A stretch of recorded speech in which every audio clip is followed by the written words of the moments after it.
तो आज की इस वीडियो में हम देखेंगे कि कैसे एक बेटी को ही अपने पिता के साथ प्यार हो जाता है, तो क्या वो अपने इस रिलेशन को कंटिन्यू रखेंगे या फिर नहीं, वो हम आज के हमारी इस मूवी में देखेंगे जिसका नाम है स्टे एज यू आर, जो कि 1978 में रिलीज हुई थी। तो चलिए बिना टाइम वेस्ट किए करते हैं वीडियो को स्टार्ट। मूवी के स्टार्टिंग में जूलियो नाम के एक ओल्ड मैन को दिखाने से होती है। वो रोम का एक मशहूर आर्किटेक्ट होता है और आज फ्लोरेंस में एक मशहूर गार्डन में किसी काम से आया है और वहां के गार्डनर को ढूंढ रहा था। तभी उसकी नजर एक लड़की पर पड़ती है जिसका नाम फ्रांसिस्का होता है। जूलियो उससे गार्डनर के बारे में पूछता है तो फ्रांसिस्का इशारों में बताती कि गार्डनर उस तरफ है। जिसके बाद जूलियो गार्डनर के पास जाकर स्टैचू ऑफ डायना के बारे में पूछता है जो कि उसे खरीदनी थी क्योंकि वो रोम में सेम गार्डन बना रहा है। लेकिन गार्डनर मना कर देता है कि इस गार्डन में कोई भी चीज बिकाऊ नहीं है। तभी फ्रांसिस्का उसके सामने से गुजरती है तो गार्डनर उसे कहता है कि अब काफी लेट हो गया है और तुम्हें सिटी वापस जाने के लिए बस नहीं मिलेगी। ये सुनकर जूलियो कहता है कि अगर तुम थोड़ी देर रुक सकती हो तो मैं तुम्हें सिटी तक लिफ्ट दे सकता हूँ। लेकिन फ्रांसिस्का मना करके वहां से चली जाती है और जब जूलियो अपनी कार से जा रहा था तभी एक बार फिर वो फ्रांसिस्का को लिफ्ट के लिए पूछता है और इस बार फ्रांसिस्का मान जाती है। और जब दोनों रास्ते से जा रहे थे तभी बातों बातों में फ्रांसिस्का जूलियो को बताती है कि एक बार उसकी फ्रेंड ने उसे पूछा था कि मर्दों की कौन सी चीज उसे सबसे ज्यादा अट्रैक्ट करती है। उस पर मेरा जवाब था कि उनके हाथ, जो मुझे काफी अच्छे लगते हैं। साथ ही में फ्रांसिस्का जियोलो को ये भी कहती है कि वो अपने हाथों से उसे टच कर सकता है, लेकिन जियोलो मना कर देता है और हम साफ साफ समझ पाते हैं कि फ्रांसिस्का यहाँ पर जियोलो के साथ फ्लर्ट कर रही है। वहीं जब जियोलो किसी काम से अपनी कार रोकता है तभी फ्रांसिस्का एक बार जियोलो को उसे टच करने को कहती है और जब जियोलो मना करता है तो फ्रांसिस्का तब उसका हाथ पकड़कर अपने आप को टच कराने लगती है। जिसके बाद जूलियो बाहर जाकर एक कंस्ट्रक्शन वर्कर से कुछ बात करता है और जब वो वापस आ रहा था तभी वो देखता है फ्रांसिस्का किसी बाइकर के साथ वहां से जा रही है। वही कार में वापस आने पर जूलियो को एक नोट मिलता है जिसपर फ्रांसिस्का का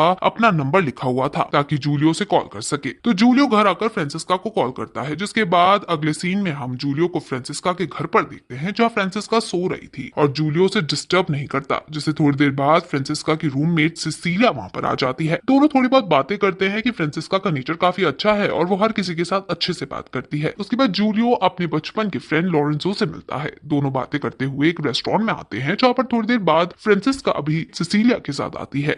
वही फ्रांसिस्का जूलियो को देखकर उसे हेलो बोलकर वहां से चली जाती है। तभी लॉरेंजो पूछता है कि क्या वो उस लड़की को जानता है। इस पर जूलियो कहता है कि हाँ, मैं उससे एक दिन पहले ही मिला हूँ। और फिर आगे लॉरेंजो जूलियो को बताता है कि फ्रांसिस्का दरअसल उसके एक्स गर्लफ्रेंड फ्लोरा की बेटी है जो 5 साल पहले गुजर गई थी। जिसे सुनकर जूलियो को थोड़ा दुख होता है। तभी लॉरेंजो कहता है कि फ्रांसिस्का जरा भी तुम्हारी तरह नहीं दिखती। ये सुनकर जूलियो उसे पूछता है कि तुम ऐसा क्यों कहा कि फ्रांसिस्का मेरी तरह नहीं दिखती। इस पर लॉरेंजो कहता है कि उससे फ्लोरा की फ्रेंड टेरेसा ने बताया था कि फ्रांसिस्का का जन्म फ्लोरा की शादी के 7 महीने बाद हुआ था, इसलिए वो उन लोगों को लगता है कि फ्रांसिस्का फ्लोरा के एक्स बॉयफ्रेंड की बेटी है जो असल में और कोई नहीं बल्कि जूलियो है। अब ये सब सुनने के बाद जूलियो सच का पता लगाने में लग जाता है कि सच में फ्रांसिस्का उसकी बेटी है या फिर नहीं। जिस सिलसिले में वो अब सबसे पहले टेरेसा से पूछता है कि क्या उसे फ्लोरा ने कभी बताया कि फ्रांसिस्का किसकी बेटी है। इस पर टेरेसा कहती है कि मैंने एक बार उसे पूछा था कि फ्रांसिस्का किसकी बेटी है, जूलियो की या फिर किसी और की, लेकिन फ्लोरा ने कोई जवाब नहीं दिया। इसके बाद जूलियो फ्रांसिस्का और सिसिलिया को डिनर पर लेकर जाता है जहां पर थोड़ी देर बाद सिसिलिया फ्रांसिस्का के कहने पर वहां से चली जाती है क्योंकि उसे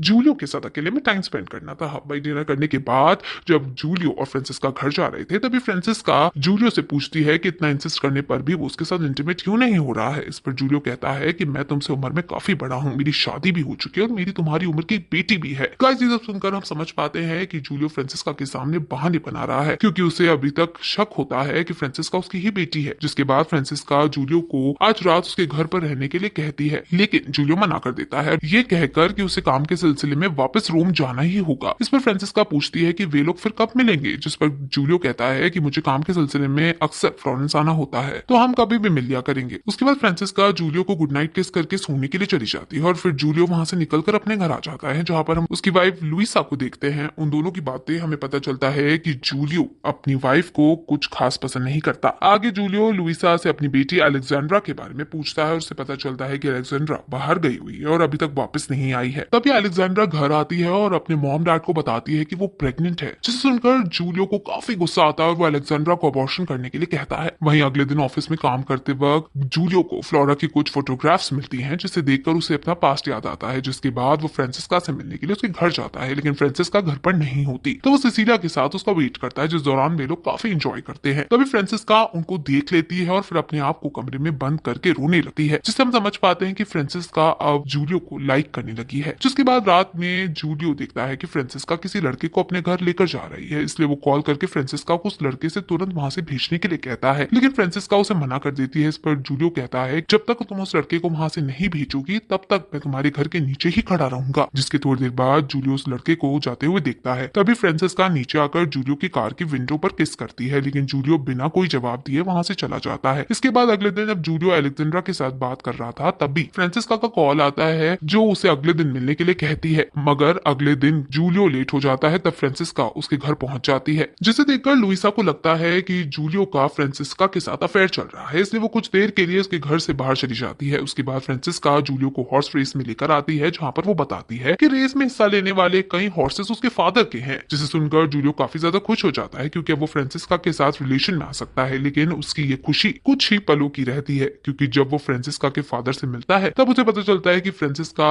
उसकी रियल बेटी नहीं है। ये सुनकर जूलियो फिर से उदास हो जाता है, जिसके बाद जूलियो फ्रांसिस्का को एक होटल रूम में लेकर आता है, क्योंकि फ्रांसिस्का के घर में सिसिलिया अपने फ्रेंड्स के साथ पार्टी कर रही थी। वही रूम में फ्रांसिस्का जूलियो के नजदीक आने की कोशिश करती है, लेकिन जूलियो उसे अवॉइड करता है और आधी रात को रूम से बाहर चला जाता है। और ये बात फ्रांसिस्का को काफी अजीब लगती है, इसलिए वो अगले दिन जूलियो से पूछती है कि वो उसके पास क्यों नहीं आ रहा है, क्या है जो उसे सता रहा है। इस पर जूलियो से सब कुछ बता देता है कि वो उसकी मॉम फ्लोरा का एक्स बॉयफ्रेंड है और उसके सभी दोस्तों का मानना है कि वो उसकी बेटी है। अब ये सब सुनकर फ्रांसिस्का काफी उदास हो जाती है। तभी जूलियो को एक कॉल आता है, तब वो अटेंड करने के लिए दूसरी तरफ जाता है, पर जब वो वापस आता है तो देखता है फ्रांसिस्का बिना उसे बताए वहां से चली गई है। जिसके बाद हम फ्रांसिस्का को देखते हैं कि वो उदास रहने लगी थी। ऐसे ही कुछ दिन बीत जाते हैं और एक दिन फ्रांसिस्का जूलियो से मिलकर कहती है कि जिस फादर ने मुझे बड़ा किया है मैं सिर्फ उन्हीं को अपना फादर मानती हूँ, और अब जूलियो को इस बात को लेकर और ज्यादा परेशान होने की जरूरत नहीं है। जूलियो भी यहाँ पर फ्रांसिस्का की बात से सहमत होता है और उस पर उसे कंफर्म नहीं होता कि फ्रांसिस्का सच में उसकी बेटी है या फिर नहीं। वहीं घर आने पर जूलियो की लुइसा के साथ बहस हो जाती है, क्योंकि लुइसा को जूलियो और फ्रांसिस्का के अफेयर के बारे में पता चल गया था। इसलिए वो जूलियो से पूछती है कि वो किसके साथ रहना चाहता है, फ्रांसिस्को के साथ या फिर उसके साथ। इस पर जूलियो ज्यादा कुछ नहीं कहता, क्योंकि उसे समझ में नहीं आ रहा था कि उसे क्या करना चाहिए। अब इसके कुछ दिनों के बाद जूलियो फ्रांसिस्का को लेकर इटालिया घूमने के लिए चला जाता है, जहाँ पर वो अपनी बेटी अलेक्जेंड्रा से भी मिलता है, जो असल में अबॉर्शन के लिए यहाँ पर आई थी। लेकिन अब उसका मन बदल गया है और वो बेबी के साथ न्यू लाइफ स्टार्ट करना चाहती है, जिसमें जियोलो को भी कोई दिक्कत नहीं होती। उसके बाद जियोलो अलेक्जेंड्रा को उसके और फ्रांसिस्का के रिलेशन के बारे में भी बताता है, लेकिन अलेक्जेंड्रा को उससे कोई प्रॉब्लम नहीं होती, बल्कि जाने से पहले वो जियोलो को कहती है कि कभी फ्रांसिस्का को अकेला मत छोड़ना, क्योंकि उसका दिल टूट जाएगा। इसके बाद जूलियो फ्रांसिस्का पार्टी में जाकर काफी एंजॉय करते हैं और फिर हॉस्टल रूम में फाइनली इंटीमेट हो जाते हैं। अब इसके कुछ दिनों के बाद फ्रांसिस्का जूलियो को मूवी देखने के लिए थिएटर में लेकर आती है, जहाँ पर मूवी देखते देखते जूलियो सो जाता है और जब उसकी आंख खुलती है तो फ्रांसिस्का वहां से जा चुकी थी। वो फ्रांसिस्का को ढूंढते हुए थिएटर से बाहर आता है। वहीं हम देखते हैं कि फ्रांसिस्का एक जगह छुप कर जूलियो को देख रही थी। जूलियो काफी देर तक फ्रांसिस्का को ढूंढता है, लेकिन वो उसे नहीं मिलती। फिर वो कार लेकर वहां से चला जाता है। ये देखकर हम समझ पाते हैं कि फ्रांसिस्का ने ये सब जूलियो के साथ अपना लव अफेयर एंड करने के लिए किया है, क्योंकि इससे पहले एक बार उसने जूलियो को अपना लव अफेयर एंड करने की बात की थी, लेकिन जूलियो ने उसे मना कर दिया था। और फिर गाइस इसी अनहैप्पी एंडिंग के साथ हमारी मूवी खत्म हो जाती है।